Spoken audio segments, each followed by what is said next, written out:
여러분 안녕하십니까? 박상규입니다.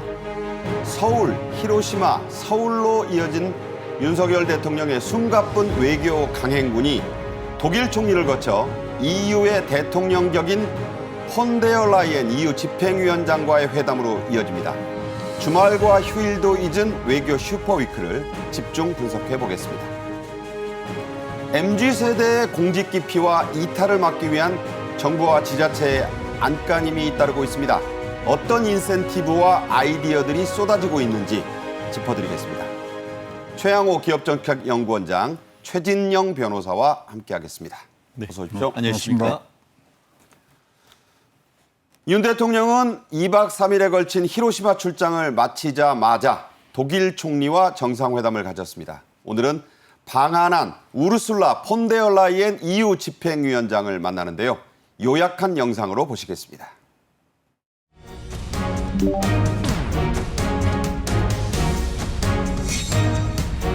Zur vollständigen und unumkehrbaren und überprüfbaren Beendigung seiner Programme zur Entwicklung von Massenvernichtungswaffen und ballistischen Raketen zu bewegen.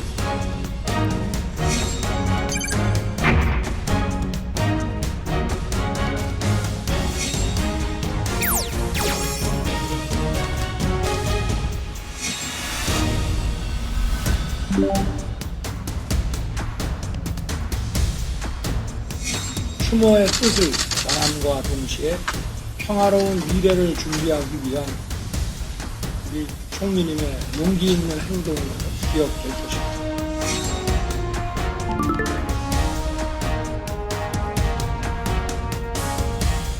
日韓両国の関係において、また世界の平和を祈る上において大変重要なことであったと感じていま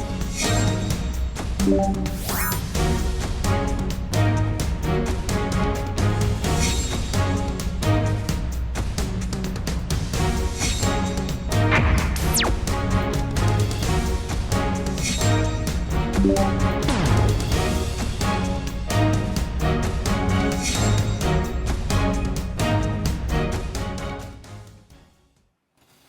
한독 정상회담의 핵심은 분단국의 아픔을 공유하는 한독 두 나라의 안보 협력이었습니다. 윤 대통령의 말로 직접 들어보겠습니다.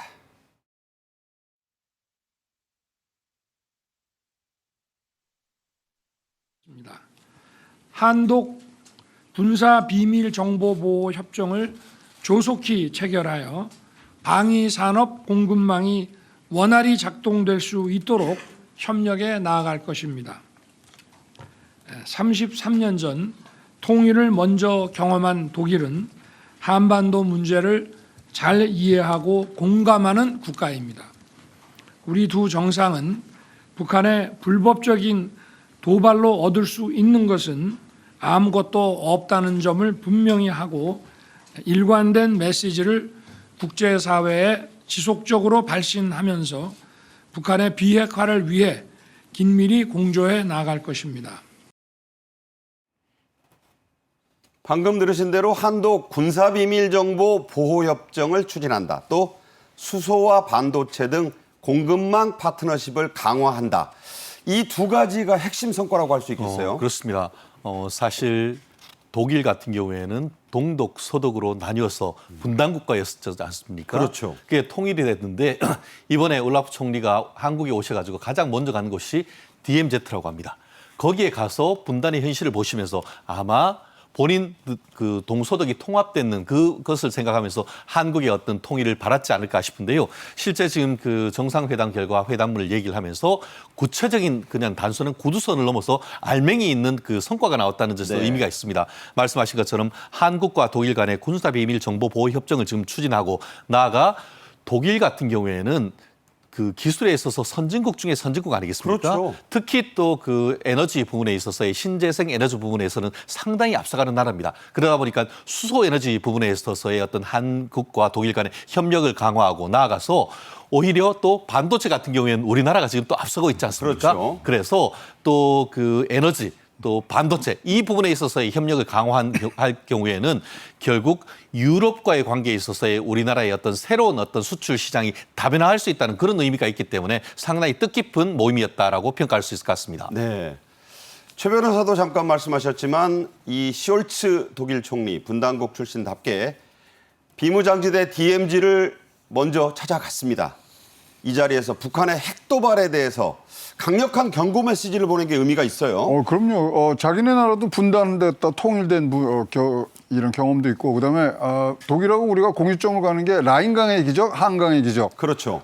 이런 것들을 했을 때 분단되고 통일되는 과정들을 딱 보았기 때문에 얼마나 전쟁의 아픔과 그다음에 특히 핵무기를 쓰는 그런 어떤 가능성에 대해서는 강한 어조로 지금 비판을 하면서 사실 이번에 G7에서 가장 강력하게 나온 메시지는 핵 없는 세계를 만드는 거거든요. 네. 그래서 굉장히 강도 높은 부분들로 해서 힘에 의한 현상의 어떤 왜곡 이 부분에 대해서 강조를 했고요. 특히 올해가 파독 광부 간호사 60주년 되는 그러니까요. 60년 됐어요. 60년 되니까 그런 의미도 새기면서 이렇게 잘 사는 나라가 지속 성장을 가능케 할 때는 북의 핵 위험이 없어야 된다는 점들이 굉장히 많이 강조를 한 그런 부분이 있다고 생각을 합니다. 네, 방금 최 원장도 말씀하셨지만 한 번은 광산이었습니다. 박정희 전 대통령이 유경수 여사와 함께 갔던 그 파독광부 광산 60주년이 됐는데 저희가 특집으로 준비하고 있다는 소식도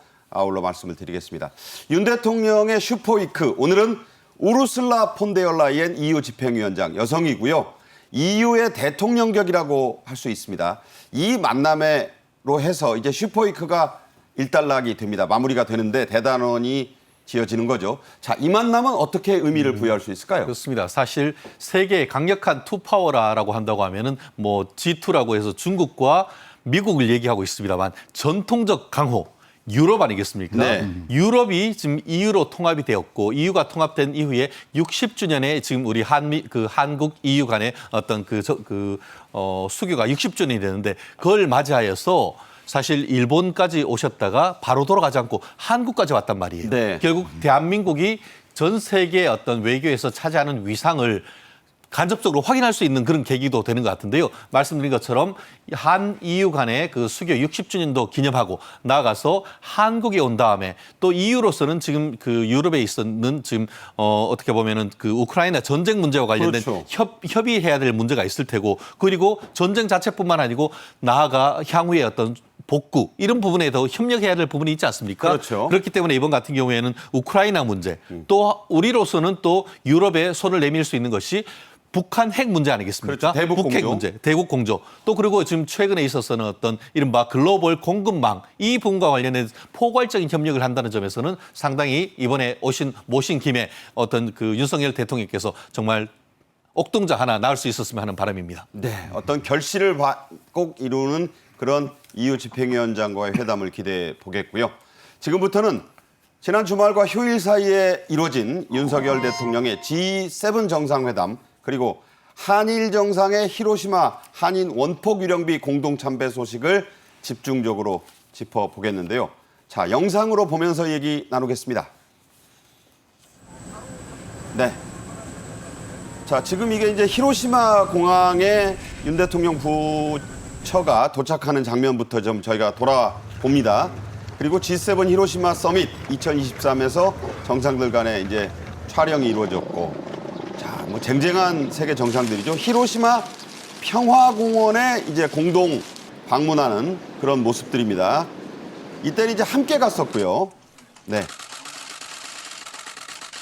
한미일 삼국 정상이 만나기 전에 먼저 한일 정상 간에 또 개별 정상회담이 있었습니다.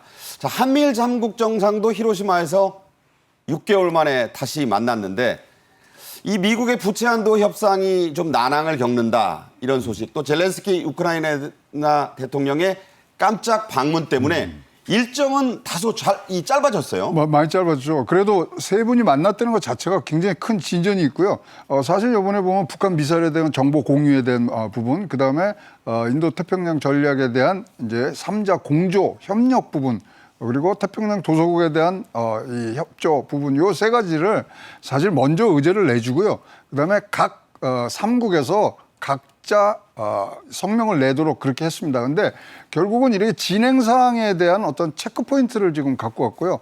자, 이것에 대해서 성과들이 어떻게 나왔는 점검을 그럼 미국에서 하자. 미국에서 모입시다. 좋습니다.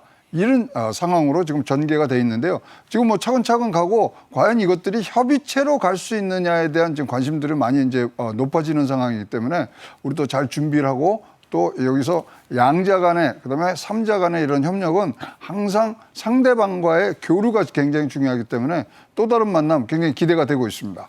네. 앞서 제가 말씀드린 대로 바이든 대통령 본인의 일정 때문에 이 일정이 좀 줄어든 데 대한 미안함도 있었던지 이 바이든 대통령은 윤 대통령과 기시다 총리를 워싱턴으로 좀 와달라. 그래서 3자 정식 정상회담을 갖자고 초청을 했습니다. 이 소식은 로이터 통신이 보도를 했는데 이 정상회담이 워싱턴에서 다시 3자가 만나서 한다. 이런 의미는 어떻게 봐야 될까요? 그렇습니다. 사실 한일 간의 셔틀 외교가 12년 만에 복구됐지 않습니까? 한일 정상회담의 셔틀 외교를 넘어서 한미일 3국 정상회담의 셔틀 회담화 된다는 것은 저만의 바람일까요?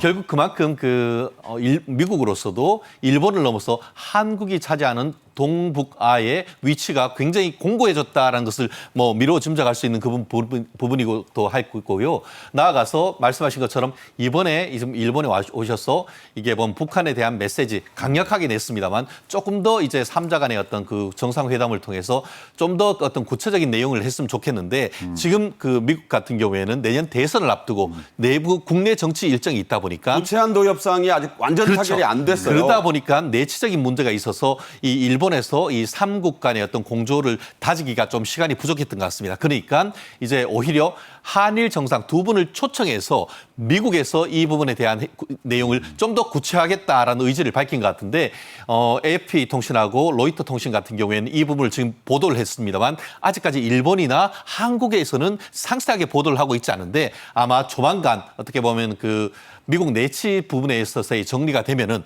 이 어떻게 보면은 한미일 간의 이 그 3국 간의 지금 정상회담이 조만간 열릴 가능성이 지금 상당히 높아진 그런 상황인 것 같습니다. 그러니까 오늘 오후에 미국에서 이제 장이 다시 열리기 전까지는 부채한도 협상의 결과가 나와야 되거든요. 공화당이 밀당을 하고 있지만 결국은 뭐 어떻게 보십니까? 아니 이거는요. 지금까지 170회 이런 밀당이 있었습니다. 지난 100년 동안 이거는 통과됩니다. 통과되고 끝까지 누가 어떤 식으로 사실 양보하느냐 부분들인데 빨리 가서 해야죠. 네. 그리고 뭐 이 미국의 지금 신용 등급 떨어지는 거는 지금은 재앙이라고 볼 수밖에 그러니까 없기 때문에 이게 하긴 하는데 네. 공화당 측이 정부 지출을 줄이는 방안을 좀 더 내놔라. 그런 밀당이 지금 이루어지고 있다. 그 문제 때문에 바이든 대통령이 미국으로 급거 더 일정을 단축해서 갔다. 이런 말씀을 드리겠고요.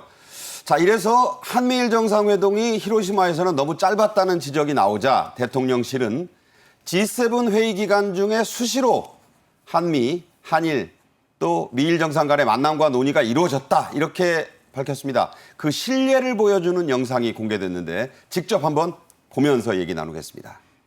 자, 이게 어떤 영상이냐면요. 바이든 미국 대통령이 저렇게 저 약간 뛰는 모습 아닙니까? 자, 어딜 갈까? 이분이. 그래서 다들 놀랐어요.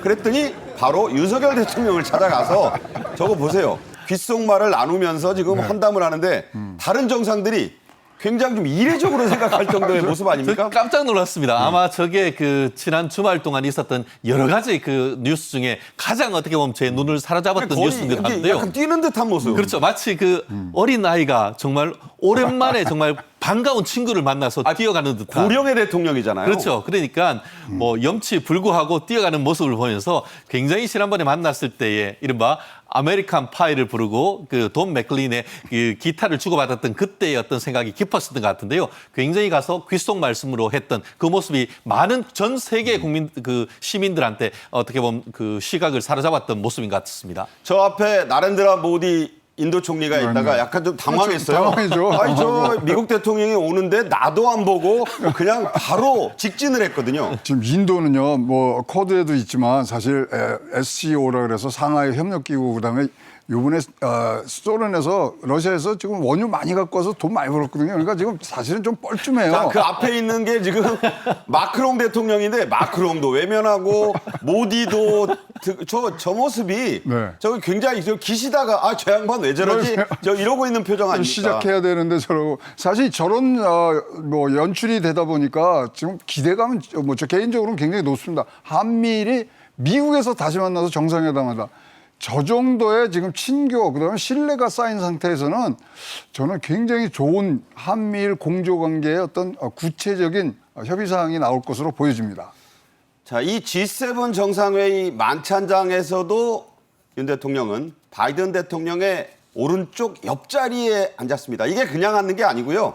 주재국 일본이 배치를 하는 겁니다. 특별한 배려가 좀 있었다고 봐야겠죠. 그렇습니다. 사실 바로 이런 모습이거든요. 맞습니다. 지금 바로 옆에 앉았지 않습니까? 보면은 뭐 G7 같은 경우에 말씀 그대로 G7인데 우리는 G8에 들어가냐 했지만 사실상 업저버 참가 자격 아니겠습니까? 그럼에도 불구하고 지금 회장 자리에서 바로 오른쪽 옆자리에 앉혔다라고 하는 그 자리를 배려했다는 것은 기시다 총리가 그동안 윤석열 대통령에게 받은 빚을 조금 더 갚겠다라는 그런 의미가 있는 것 같습니다. 그러니까 짧았다는 해명에 대해서 저런 대화를 나눴는데 2분 만나 사진 찍은 걸 너무 부각하는 건 아니다 그렇죠. 이런 얘기죠. 결국 공식적으로 만나는 것은 2분이지만 실질적인 2시간의 어떤 회담을 할 수 있는 자리를 마련해 줬다는 것이 포인트가 아닌가 생각합니다. 네. 자, 이런 모습을 같이 보셔야 된다는 말씀을 드리고요. 한편 G7 만찬 음식으로 일본은 후쿠시마 등 동일본 대지진 피해 지역에 술과 음식을 내놨습니다. 자, 지금 원전 오염수 검증을 위해서 우리 정부 시찰단이 간 것을 두고 치열한 공방도 이어지고 있는데요. 일본이 좀 자신감을 과하게 드러낸 것 아니냐 이런 지적도 있어요. 아니 뭐 자신감 과하게 내놓을만 하죠. 세계 정상들이었는데 정상한테 이런 제공하는 그런 음식들이 설마 진짜 알프스 이 정류수 이외의 것을 지금 했겠느냐 이런 우리가 의구심을 가질 수밖에 없는데요. 이렇다면은 진짜 안전에 관해서는 세계적으로 굉장히 좋은 그런 선전의 장소가 됐고요. 다들 좀 맛있게 드신 것 같고. 일단은 지금 올림픽 때 되니 안 되니의 그런 선수단의 그런 문제였습니다. 그분들은 건강의 문제, 그다음에 어떤 이 성과의 문제가 있었지만 이렇게 전 세계 G7의 정상들이 같이 후쿠시마산 음식과 술을 드셨다. 굉장히 IAEA의 어떤 점검에 대해서 힘을 실어주는 그런 모습들이 있었습니다. 그러니까 IAEA의 과학적 검증을 믿어야 된다고 G7 정상들이 성명을 냈고 지금 후쿠시마산 사케 일본 술 아닙니까? 그리고 홍차도 동일본 대지진 재해 지역에서 난 것으로 내놨다는 거는 봐라 우리 자신 있다 이런 얘기 아니겠습니까? 나름대로 일본으로서는 후쿠시마를 비롯한 이런 부분에 있어서 정상화 수순을 밟고 있다는 것을 전 세계에 과시했다라는 측면이 있는 것 같은데요. 또 그것을 또 서방 세계 그 리더들이 그 G7 리더들이 실질적으로 환담하고 식사를 했다는 점에서는 앞으로의 우리나라에 그 어떤 미치는 정치적 영향력도 적지 않은 부분이 아닌가 생각을 합니다. 네.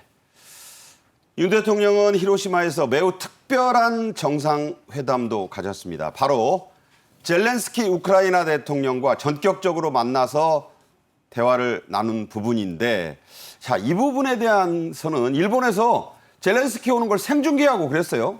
그렇습니다. 실질적으로 지금 그 NHK 같은 경우에는 영공에 들어왔을 때부터 그와 같은 모습을 생중계까지 했다라는 점에서 엄청난 어떤 그 나름대로의 외교적 의미를 부여하는 것 같습니다. 실제로 지금 그 보면은 또 그 자리에서 이제 우리나라 이제 윤석열 대통령과도 이제 같이 회담을 했었지 않습니까? 젤렌스키 대통령 같은 경우에는 한국 정부가 인도적 물품을 지원해 줘서 감사하다라는 말씀을 전했고 윤 대통령 같은 경우에는 앞으로도 지뢰 제거 장비나 후송 차량 등을 위한 필요한 물품 지원을 위해서 노력하겠다 그런 의지를 밝힌 것 같습니다. 젤렌스키 대통령이 일본에 오는 과정에서는 과거와 달리 프랑스가 아주 처음부터 끝까지 도맡았다고 해요. 그렇습니다. 사실 그 전쟁이 한창 중에 그 정상이 외국에 나오기가 쉽지 않지 않습니까? 얼마 전 같은 경우에는 지금 EU에 갈 때는 폴란드까지 가서 미 군용기를 타고 EU까지 갔었던 것인데요. 이번에도 그래서 또 미 군용기 이용하는 것이 아닌가 했는데 이번엔 달랐습니다. 에어버스. 이번에는 프랑스 정부의 공용기인 에어버스 A330이라는 것을 이용했는데 대통령 전용기죠. 그럼요. 그거를 제공했고 그것을 타고 폴란드에서 타고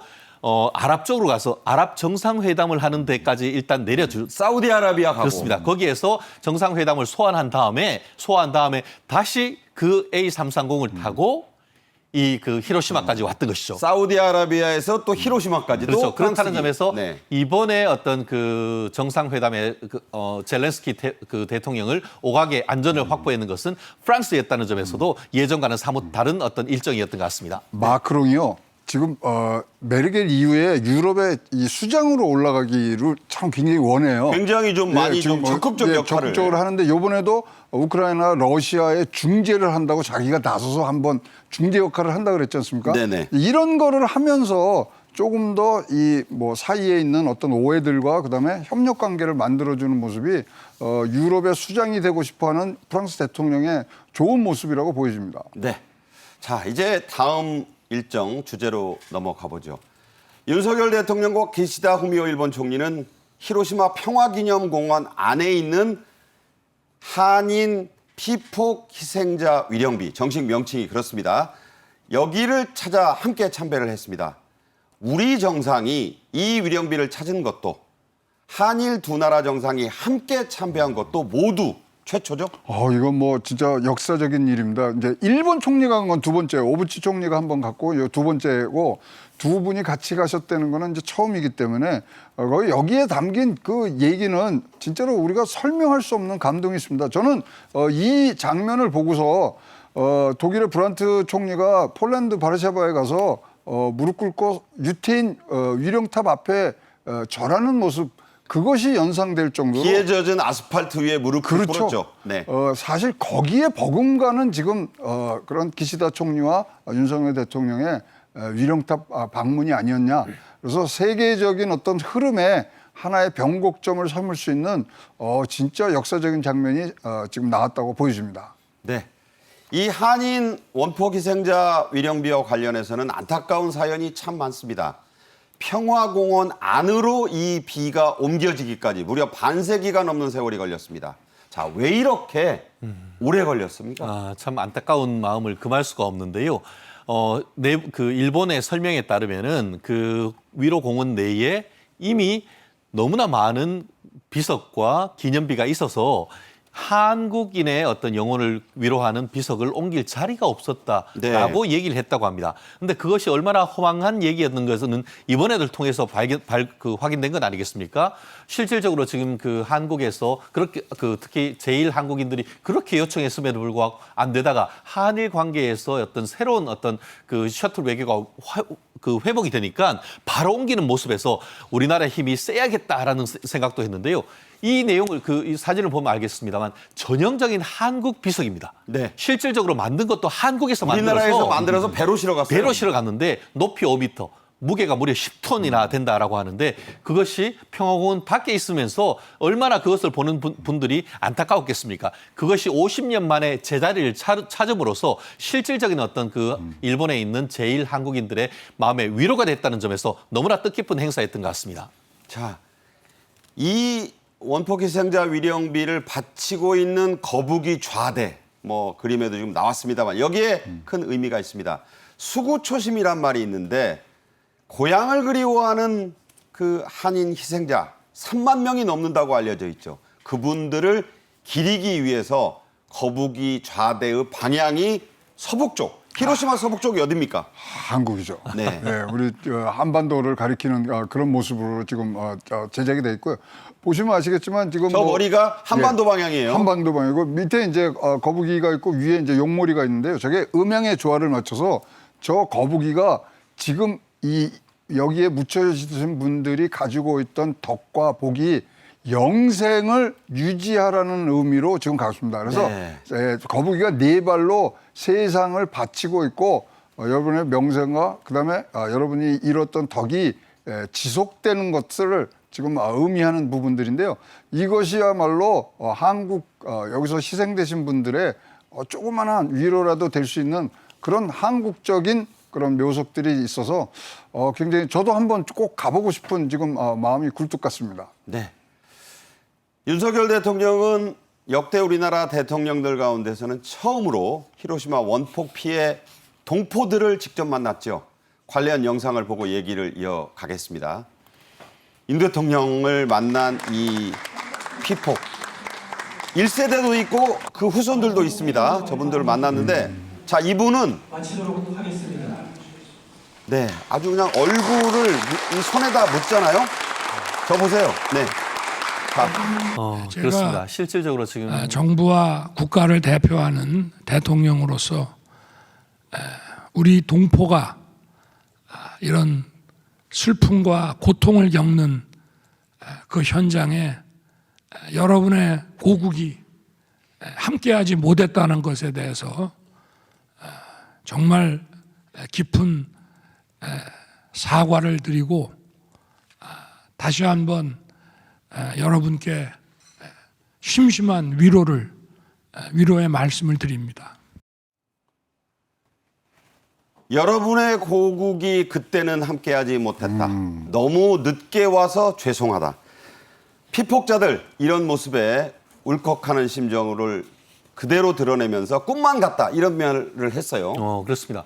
대한민국, 조국이 존재하는 이유를 증명해 주셨다. 저는 그렇게 평가하고 싶은데요. 말씀하신 것처럼 대한민국 대통령이 저기에 처음 갔다는 것도 참 저희로서는 참 너무나 안타까운 것이고 다만 91세 되신 할머니가 내가 이 모습을 보기 위해서 지금까지 견뎌왔다라는 모습을 보면서 정말 가슴 뭉클한 일이 있는데 앞으로 지금 그 한국 정상에 가실 경우에는 꼭 저 위에 들러서 어떤 그 돌아갈 때 돌아가셨던 분들을 위로하는 행사를 정례적으로 했으면 어떨까 하는 생각도 해보게 되는 것 같습니다. 네, 저 할머님이 윤 대통령의 손을 잡고 거기에 얼굴을 묻고 하는 그 표정은 동영상뿐 아니라 사진으로 도와 저희 언론에도 대대적으로 보도가 됐죠. 자, 이어서 이 김건희 여사의 일정도 좀 소개해드리겠습니다. 이 기시다 유코 여사죠. 일본 총리 부인인데 친교 오찬을 했습니다. 기시다 여사가 직접 마련한 자리. 메뉴는 히로시마산 명물 오코노미야키. 우리나라에도 좋아하는 분들이 좀 있습니다. 영상 보면서 대화 이어가겠습니다.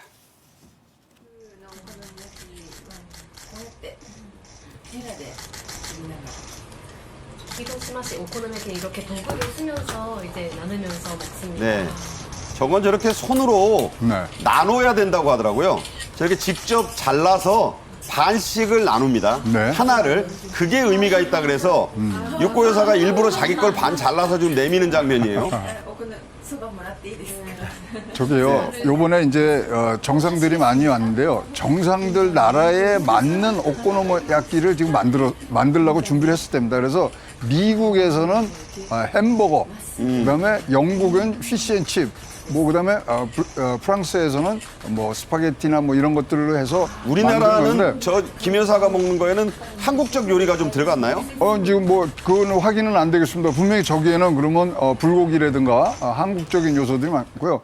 지난번에 이제 한국에 오셨을 때 저희 얘기를 한번 나눴답니다. 그래서 저기에 대해서는 관심이 하다 보니까 모셔서 진짜 서로 사실 식구라는 게 같이 밥을 먹는다면 이제 가족이 된다는 뜻 아닙니까? 그런 의미로서 자기가 만든 오코노미야끼를 서로 나눠 먹는 모습. 두 분 이제 케미도 굉장히 잘 맞는 것 같습니다. 벌써 뭐 몇 번 만났습니까? 지금 4번째 만난 거죠. 그러니까요. 네. 자, 외교 슈퍼위크에 대한 소식은 여기까지고요. 다음 주제로 넘어가겠습니다. 일과 휴식의 균형을 뜻하는 워크 앤 라이프 밸런스. 그래서 워라밸 하죠. 이것을 무엇보다 중시한다. 여기에 목숨을 건다는 게 바로 이 MZ세대 공무원들입니다. 그런데 요즘 이 MZ세대 공무원들이 줄줄이 사표를 내고 떠나고 있다. 이런 얘기가 들립니다. 또 그야말로 선망의 직업 1순위로 꼽혔던 공무원 시험 경쟁률도 역대 최저를 기록했다고 합니다. 자, 왜 이렇게 됐을까요? 영상으로 만나보겠습니다.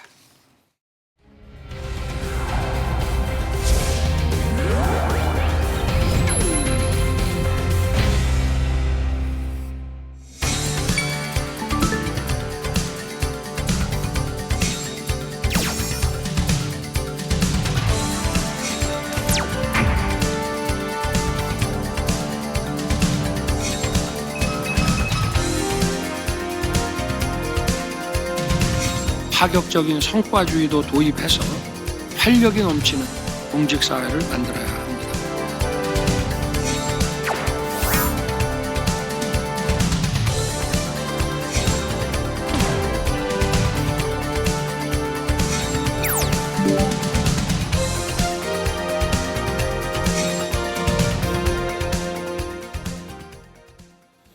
네, 한때 뭐 학원이 미어 터진다는 게 이 구급 공무원 공채 시험이었는데 필기 시험 합격자 발표가 있었습니다. 그런데 이상한 일이 벌어졌죠. 실질 응시 경쟁률이 떨어졌습니다. 자, 이 실질 응시 경쟁률이라는 게 뭔가요? 실질 응시 경쟁률은 뭐냐면 일단 시험을 치겠다라고 원서는 다들 내지 않습니까? 네. 근데 가봤더니만 다 안 와요. 이런 케이스인데요.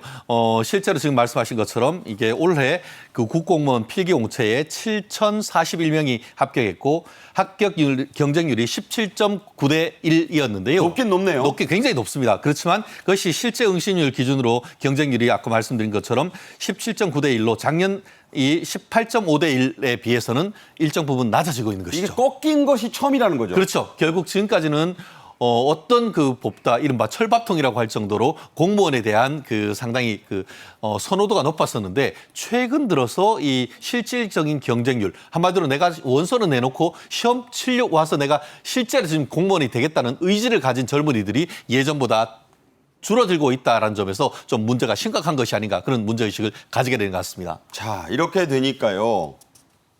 자, 이제 좀 당국으로서는 좀 이제 비상이 걸렸어요. 전에는 뭐 아이고 넘어와서 탈이고 뭐 시험장 잡느라고 힘들어 죽겠다 그랬는데 이제 입장이 좀 확 달라졌다고요? 그러니까 선만의 직업에서 왜 이렇게 기피의 대상이 됐느냐. 이제 따져보면 사실 여기에는 이 직장의 안정성이 굉장히 보장이 되는 거 아닙니까? 뭐 특별한 이유 없으면 승진이 되는 부분들이 있고, 그다음에 이제 연금이 굉장히 좋았지 않습니까? 그런데 공무원 연금. 예, 그럼 연금 문제로 해서 지금 뭐 많은 지금 보고서들이 나오는데 그럼 기업에 일한 거하고 공무원이 일한 거 어떤 게 더 낫냐 뭐 등등 있는데 그 차이가 꽤 컸던 게 이제 줄어드는 부분들이 있기 때문에 그렇다면 이거를 괜히 지금 시험에서 뭐 첫 번째 붙는 실력 좋은 사람들 있지만 몇 년 준비해서 안 되고 이러는 부분보다는 이제는 자기가 하고 싶은 일 또는 자기의 워라밸을 맞춰줄 수 있는 그런 직업들을 지금 선호하는 그런 과정에서의 어떤 사회적 변화가 일어나고 있지 않나 이렇게 보여집니다. 그러니까 한때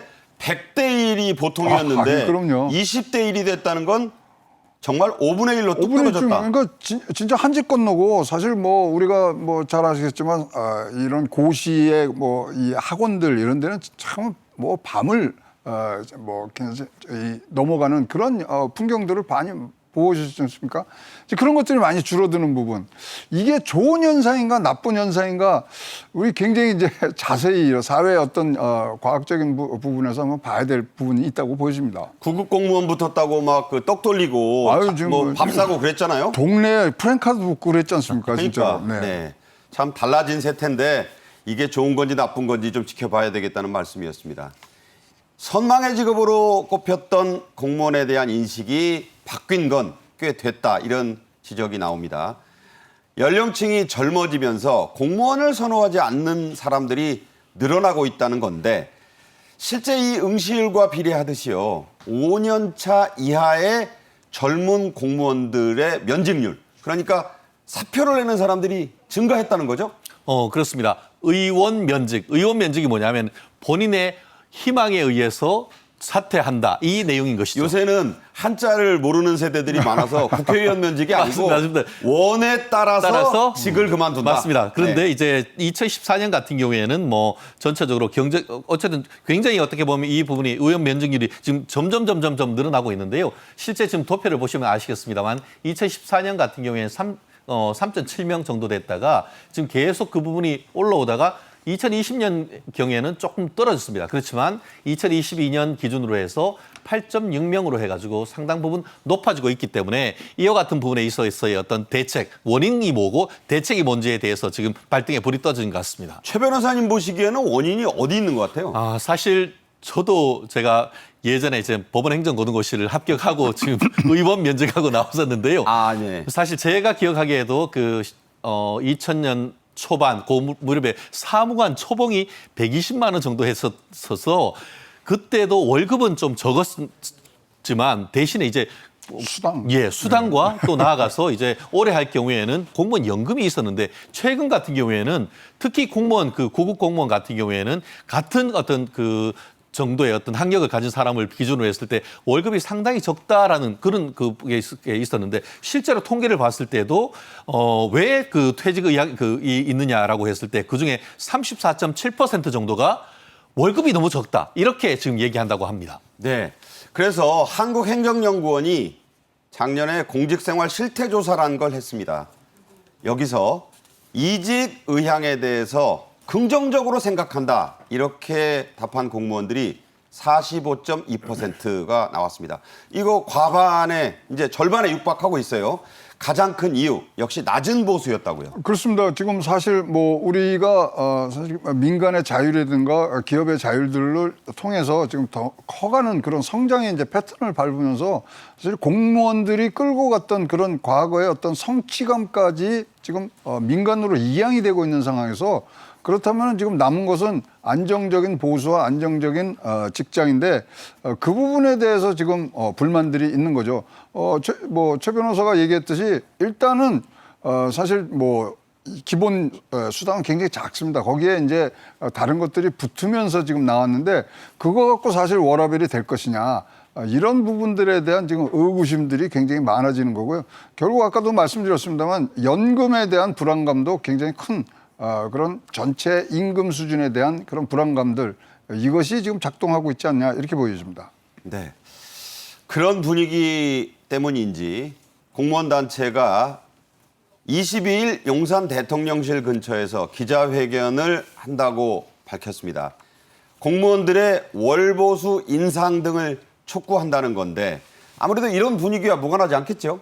그렇습니다. 말씀하신 것처럼 지금 오늘 그 전국 그 공무원 노조 총연맹에서 용산 대통령실 근처에서 지금 집회 시위를 한다고 합니다. 그런 취지는 그동안 코로나 시대 때에 계속 그 보수를 억눌러 왔고 네. 일방적인 공무원의 희생을 강요한 것이 아닌가라는 주장을 하고 있습니다. 그러면서 일반 사기업과의 어떤 그런 그 연계를 봤을 때에 월급을 적어도 월 37만 5천 원 정도는 인상해야 한다라는 지금 주장을 펴고 있는 것 같은데요. 네. 결국 그 전체적인 그 공무원 국가 재정이나 이런 부분을 고려를 해야 되겠습니다만 어쨌든 일방적으로 공무원의 희생만은 고려할 수 없는 그 감수하라고 강요할 수 없는 부분이기 때문에 이 부분을 어떤 식으로 해서 입법할 수 있을지 좀 중지를 모아야 될 것 같습니다. 지금 나온 그 37만 7천 원의 인상안 어떻게 도출했다고 보십니까?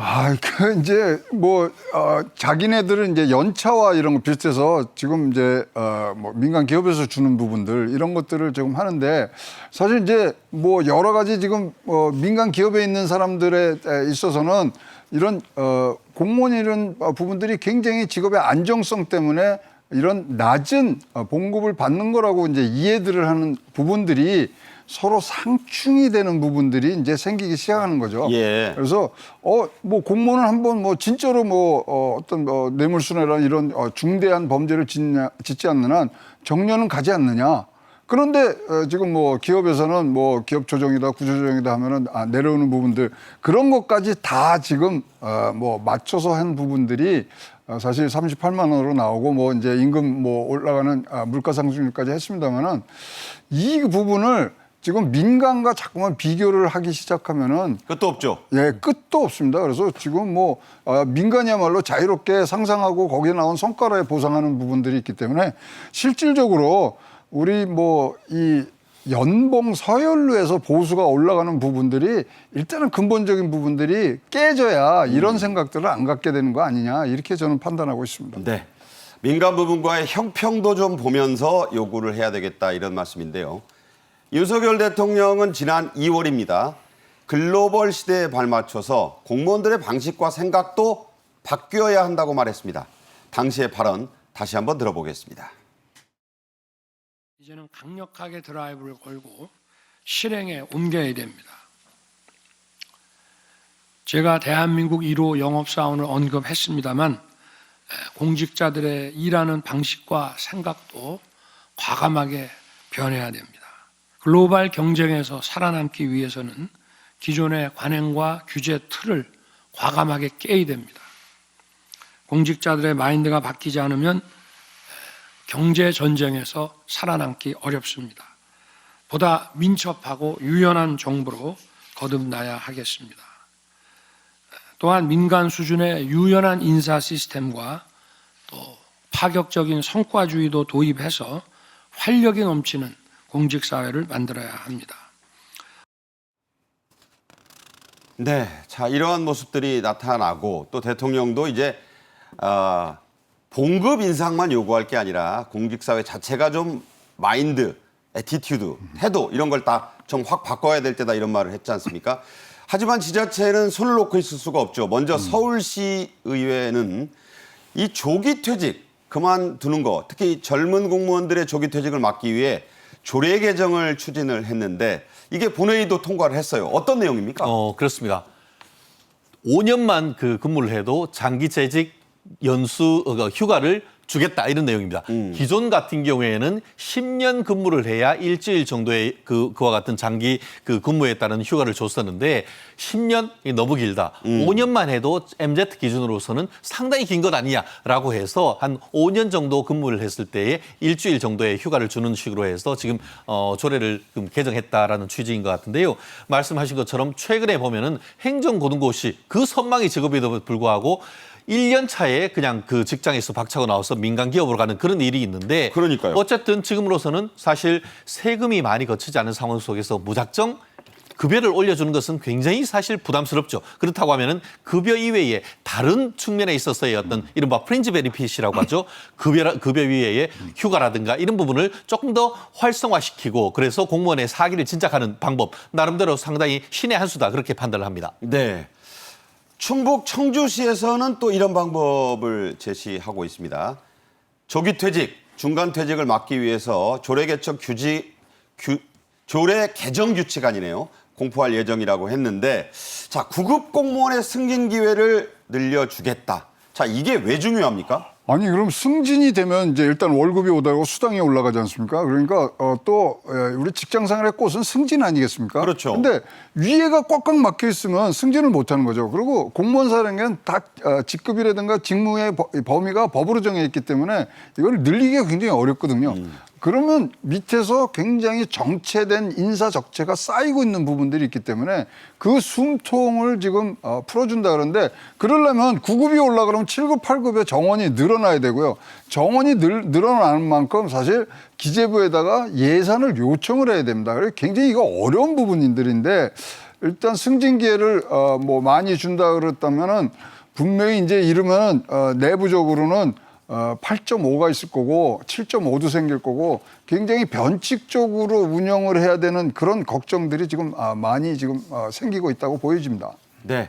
그 밖에도 전국의 각 지방자치단체는 여러 당근책, 뭐 인센티브라고 할 수 있겠습니다. 이런 것들을 내놓고 있는데 주요한 것들을 좀 소개해 주세요. 그렇습니다. 멀리 갈 것 없이 서울 송파구 같은 경우에는 주거비 좀 지원하겠다 이런 내용을 하는 것 같습니다. 요새 중요하니까. 네, 그러니까 특히 이제 서울에서 그 젊은 친구들 그 집 구하기가 쉽지 않지 않습니까? 그럴 때 그 주거 대출을 할 때에 이자 일부를 지자체에서 지금 지원하는 그런 방법을 해서 하고 있고 결혼할 때 또 민간 기업과의 그 협의를 통해서 이 예식비 이런 부분도 지금 낮출 수 있는 그런 방법도 하고 있다고 하는데요. 또 흥미로운 것은 청주시 같은 경우에는 나름대로 6급, 7급의 그 이른바 티오를 늘리는 거죠.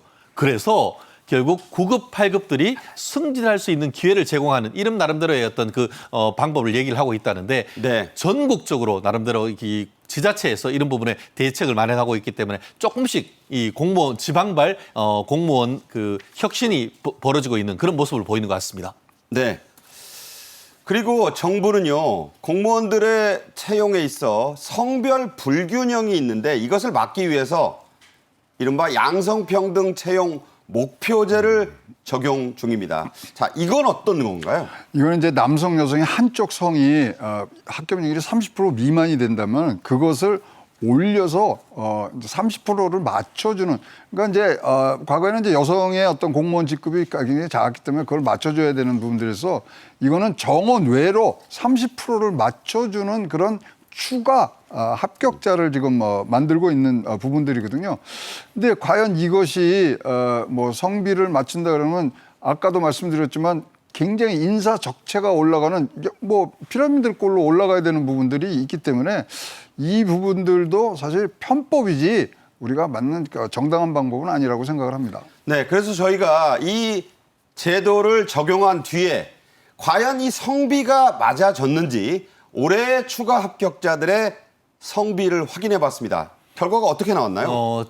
그래프를 보면서 말씀드리겠는데요. 전체 이제 97명이 됐었는데 그중에 남성이 76명, 여성이 21명이다라고 했는데요. 이 부분의 이면은 뭐냐면은 시험 치면 상당수는 여성이 다 합격하는 거예요. 아, 시험을 잘 보나요?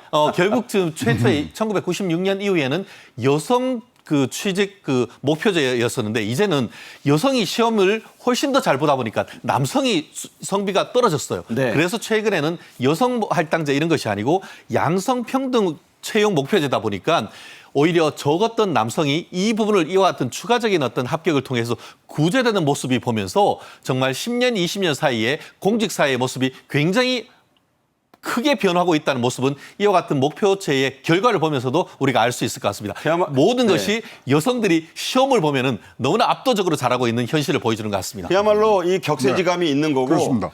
민간 기업뿐만 아니라 공직사회도 이렇게 급격하게 변하고 있는 만큼 우리가 여기에 대해서 대비하는 자세, 수험생 여러분들도 좀 참고하셨으면 좋겠습니다. 최양호 기업정책연구원장, 최진영 변호사와 함께 말씀 나눴습니다. 고맙습니다. 그렇습니다. 오늘 정책인 이슈가 준비한 소식은 여기까지입니다. 시청해 주신 여러분 감사합니다.